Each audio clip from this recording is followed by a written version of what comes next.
nibyo koko umunyarwanda yaciye umugani ngo agati kateretswe n'Imana ntigahungabana. Wakwereka imyambaro ihenze no gusa neza kw'icyamamare muri muzika niyo Bosco, umusore muto mu myaka kuko atarageza imyaka imwemerera gushaka umufasha byemewe n'amategeko cyangwa se kurushinga, mu ijwi ry'ihoho no gukirigita inanga bya gihanga, umususurutsa misango no gukesha inkera mu gutaramira barushinze, umusore ubana n'ubumuga bwo kutabona ariko atavukanye, umwanditsi w'indirimbo bya gihanga. Waraganwe inganzo niyo Bosco, watekereza ko yabayeho mu buzima bwiza, gusa waba wibeshye cyane ndetse kure y'ukuri k'ubuzima bwe, kuko yabayeho ubuzima buzira guseka 1/2 cy'ubuzima bwe kugeza ubu dukoze iki kiganiro mu ntangiriro z'umwaka w'2021. Numwe mu babana n'ubumuga bwo kutabona bashobora gukoresha imbuga nkoranyambaga nka WhatsApp, Instagram, Facebook ndetse yewe akaba yasoma ubutumwa bugufi, agakora post n'ibindi. Iby'agahebuzo akaba umukirigitananga udasobwa n'umuhanzi wabigize umwuga. Gusa mbere y'2019 ntabwo yarazwi kuko yari yarabuze kimurika ngo abimbure inzira imuyobora ku nzozi ze yarose kera. Niyo Bosco niwe turi buze kuvugaho muri iki kiganiro cy'uyu munsi, warwaye atarashika imyaka 3 akazenguruka ibitaro byose ashaka kuvurwa, ariko amahirwe akaba make maze indwara ikamuzahaza bikaza kumuviramo ubumuga bwo kutabona. Nitwa Shalom niyo muvunyi, iyi ni Trust Wallet Studio. Dusabye akantu kamwe gusa kubana natwe no kudukurikira. Wigireho nanjye nzaba umugabo. Wigireho ni ikiganiro cya Trust Wallet TV gitegurwa na Trust Wallet Studio.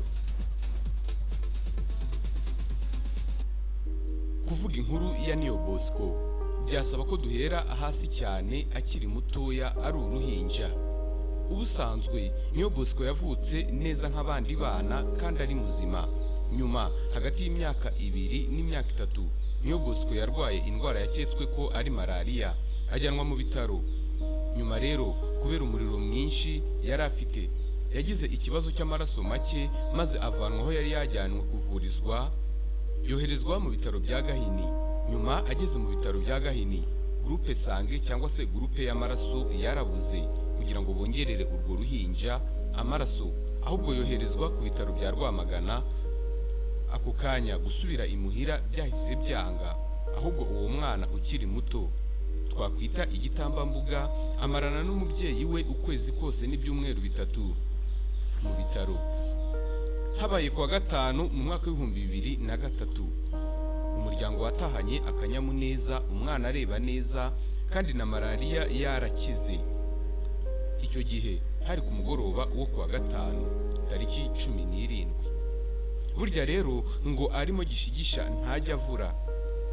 Mu gitondo cyakurikiyeho kwa gatandatu umubyeyi we ari mu masengesho yakiriye ubutumwa butari bwiza ko umwana we yakomeje kuremba. Nawe yihuta agaruka mu rugo asanga umwana ari kubyiringira amaso cyane. Abantu baketse ko amaso ye arimo kubyiringira yaba yatewe n'amaraso, ashobora kuba yaratewe, ariko ayo maraso ntazi gukorana neza n'uturemangingo twe. Nuko Niyo Bosco asubizwa ku bitaro. Ku ikubitiro yoherejwe i Gakenke birananirana, yoherezwa Ikiziguro, imiti ntiyagira ikitanga.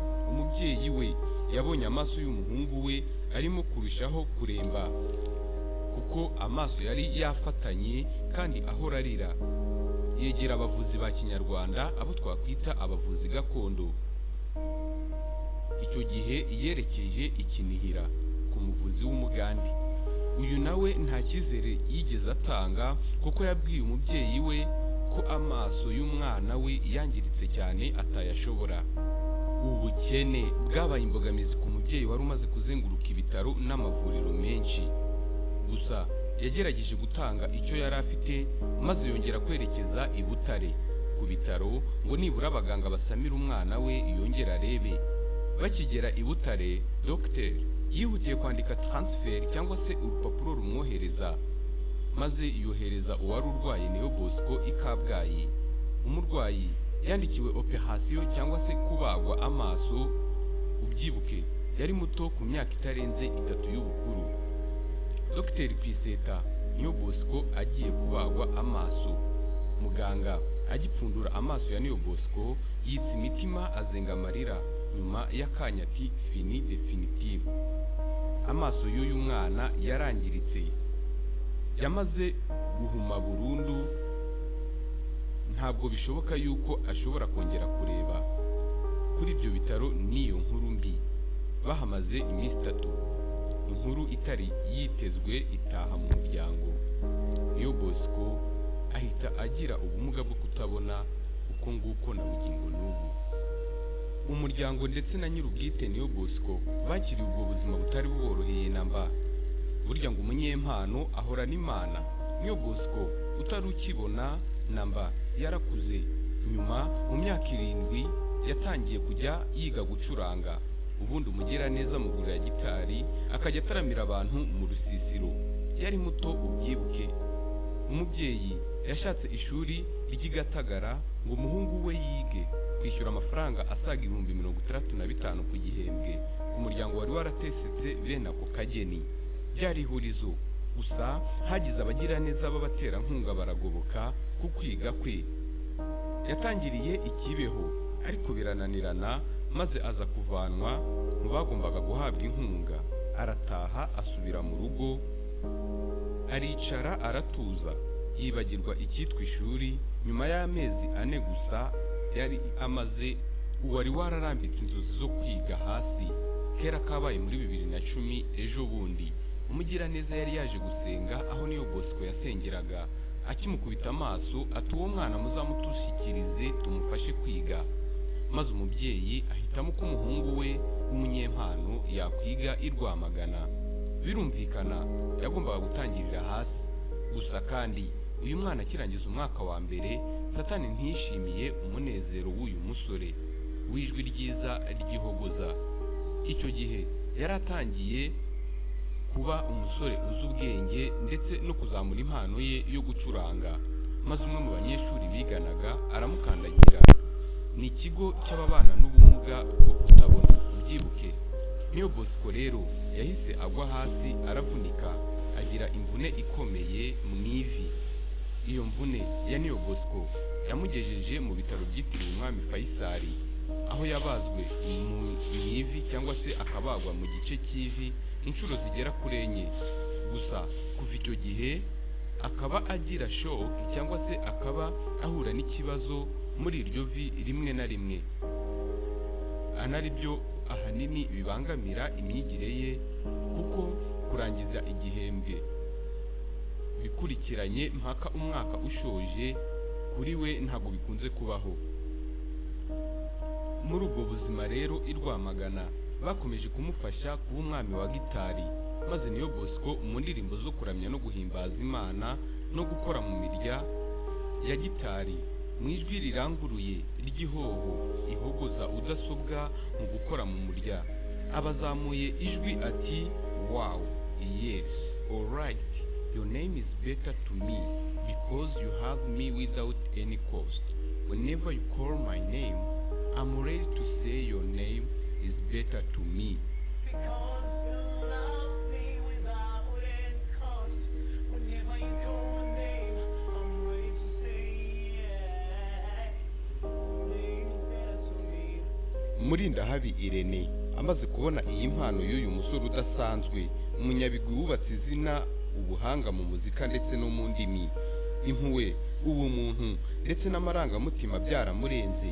Maze kuwa 5 Kanama 2019 amutumira mu kiganiro cyasojwe amusabye kuzamuhuza na Gahongayire. Ibyateye kabiri Neo Bosco yakoze mu mirya imbere y'uyu mubyeyi Gahongayire, kwihangana biranga, asuka amarira.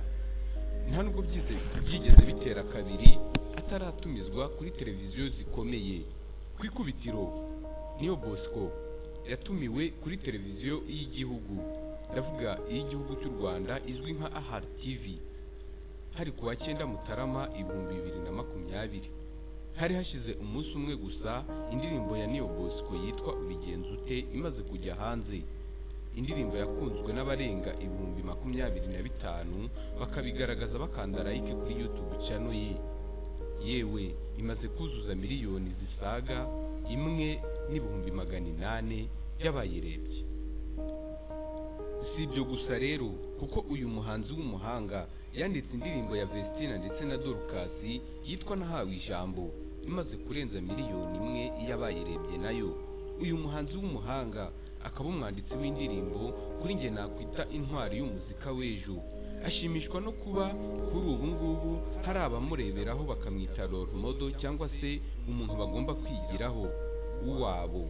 Gusa ukubaho kwe kugoye, yigeze kugerageza kwiyahura kubera ubwihebe, nyuma yo kubona ko byose ari imyumvire idahwitse, ahubwo amaze kubona ko ejo he ari heza kandi ko ashoboye, amaze kubona yuko inzozi ze ashobora nawe kuzikabya. Abaratangiye ati 2020 yatubereye umwaka mubi, 2021 nawe seka. Abasohoye indirimbo yitwa Seka ku tariki ya mbere z'ukwezi kwa mbere 2021. Bashimiye ko twabanye muri iki kiganiro, nahangaha ngishoreje. Shimye abagize uruhare bose mu guhindura amateka ya Neo Bosco n'abakomeje kumufasha kugera ku nzozi ze. Abadufashije kumenya aya makuru y'ubwiru ku buzima bw'icyamamare Neo Bosco turabashimiye. Tuzahura ubutaha. Iyi ni Trust Wallet Studio. Ni Shalom Niyomuvunyi mwabanye muri iki kiganiro.